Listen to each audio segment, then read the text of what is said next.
Okay, cool. Hi, you definitely don't know me. My name is Benjamin Forsyth, and this is my first YouTube video.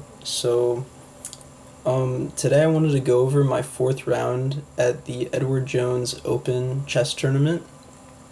And yeah, I was playing white against Stephen Richard Goldschmidt, whose rating is 1477. Um, and yeah, I played e4, and we'll just get right into the game. So I go e4, opponent plays c5, the Sicilian, and I don't like preparation. You probably don't either if you play chess. So even though this is, I don't know, very complicated and it does require a level of preparation, I think the move d4, um, the Smith-Morra gambit, um, I think that you have to be very precise, but it cuts down like the number of lines that you have to look at, because in my experience, you either get the gambit as we got in my game, with d4, c takes, and c3, d takes c3, knight takes c3, or you get this line with knight f6, and people often transpose into the line that they've studied, right? So, um, being the Alapin. Um, so we got the Smith-Morra, knight takes c3, and opponent plays e6, and I have done a bit of studying in e6, but I don't know, a lot of things kind of blend together in my head. The lines kind of get um, mixed up a little bit. Um, so knight f3, we are still in book,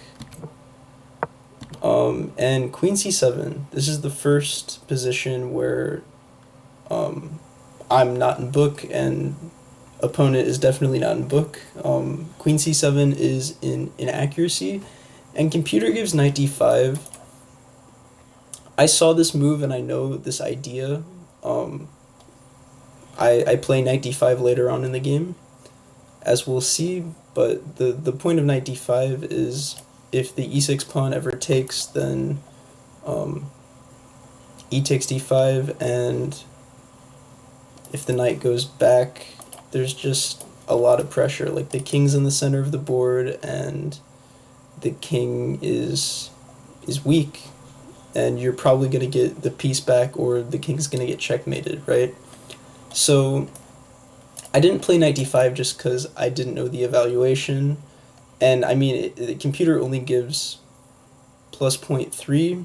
I guess if you're losing a piece and the position is still plus 0.3, it's probably pretty good, but I didn't want to go into this not knowing it, so I played queen e2. This is a common idea in the Smith-Morra. You defend the bishop, right? But you're also preparing to bring the f rook to d1, and the a rook typically belongs on c1. So,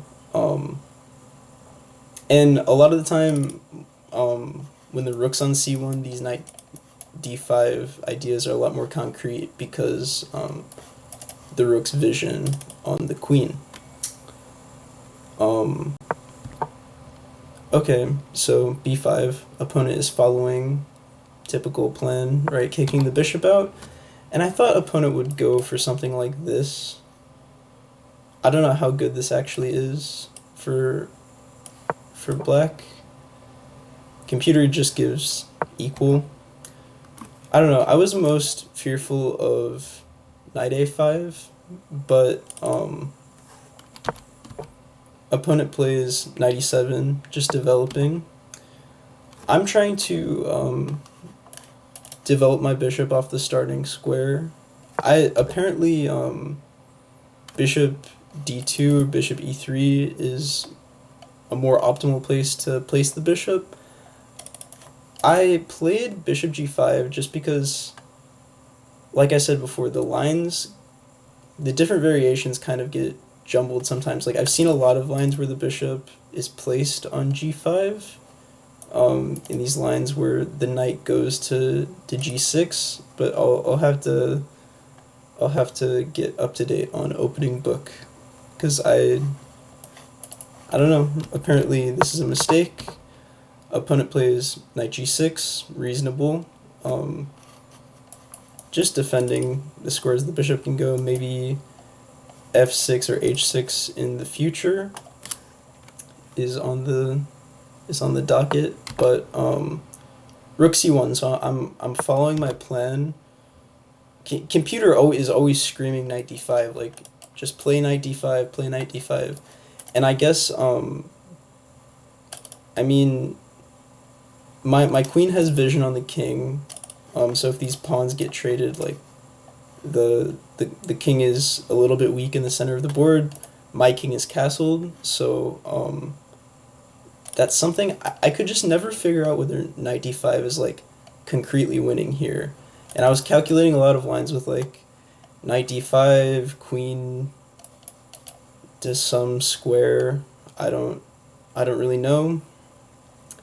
But I couldn't make knight d5 work. Like I didn't necessarily think it was bad, but I thought rook c1, simple developing move, and I'm preparing knight d5 now, at least, in a concrete way, because knight d5 takes, and the knight is pinned, and there's an attack on the knight. So I thought rook c1, I'm preparing knight d5, and yeah. So here opponent plays h6. Again, computer wants knight d5, but I thought, and I was thinking a lot here about knight d5, but I don't know why I thought my bishop is hanging in some of these lines. I haven't checked this with this game with the computer, by the way. This is my first time looking at the game, with an engine, but I thought knight d5 takes, and now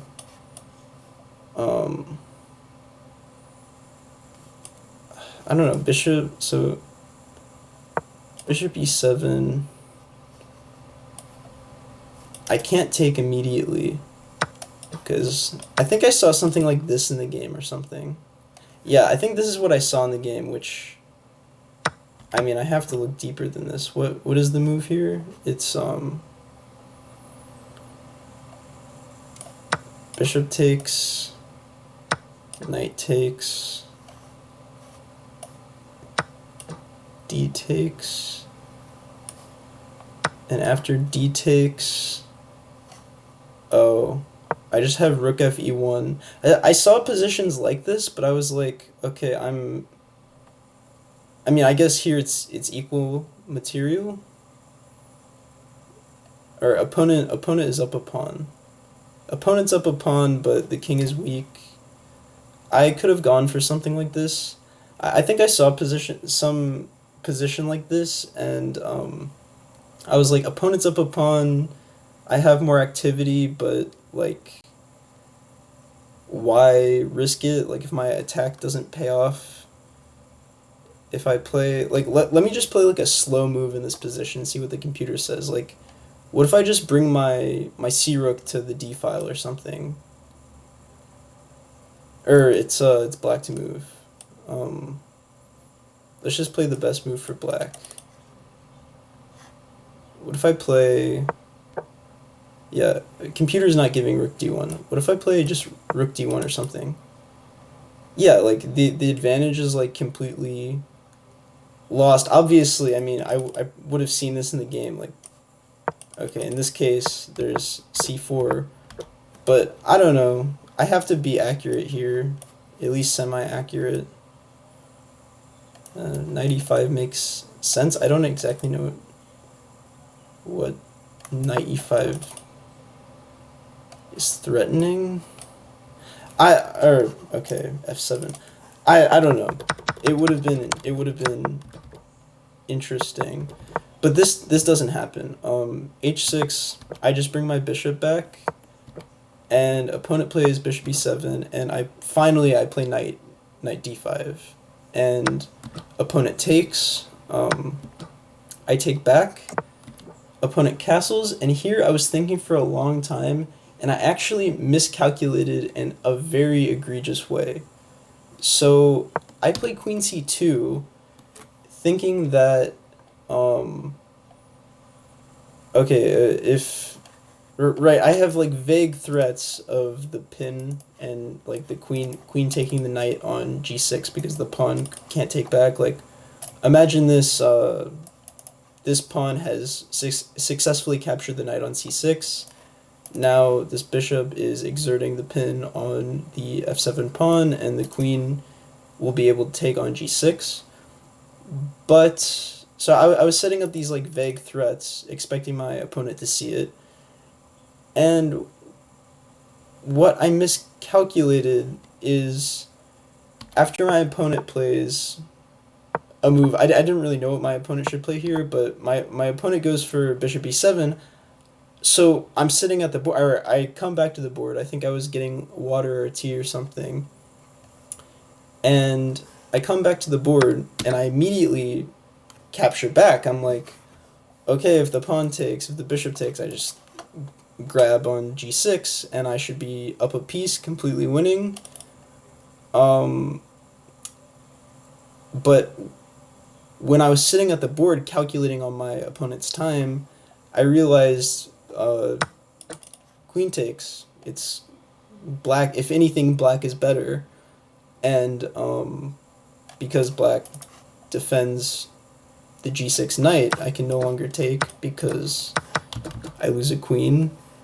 And if I try to go back and maintain the threat on the knight, like with a discovered attack on the queen can just trade. And I guess I would, if we had gone into this line, I would have had to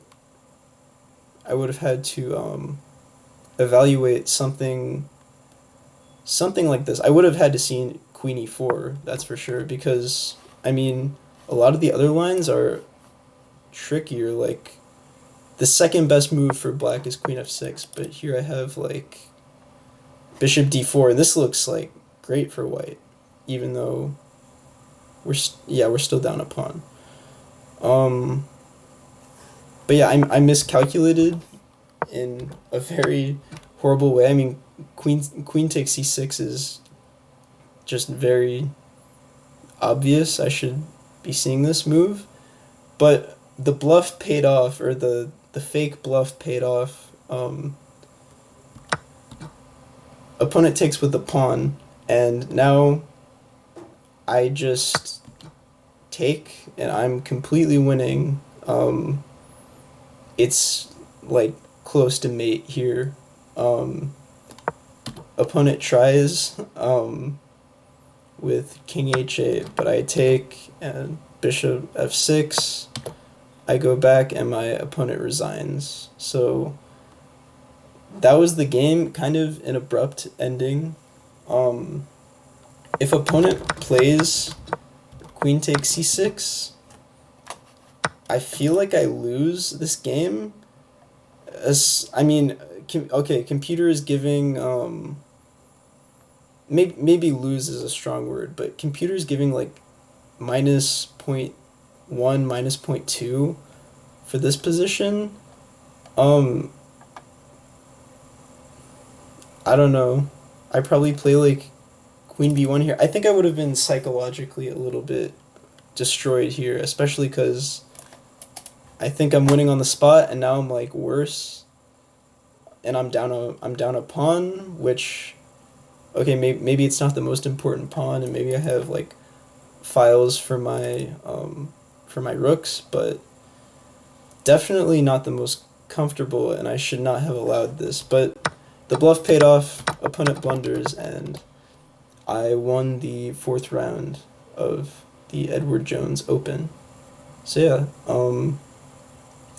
I might make more recaps in the future, but hopefully you enjoyed. Thanks for watching.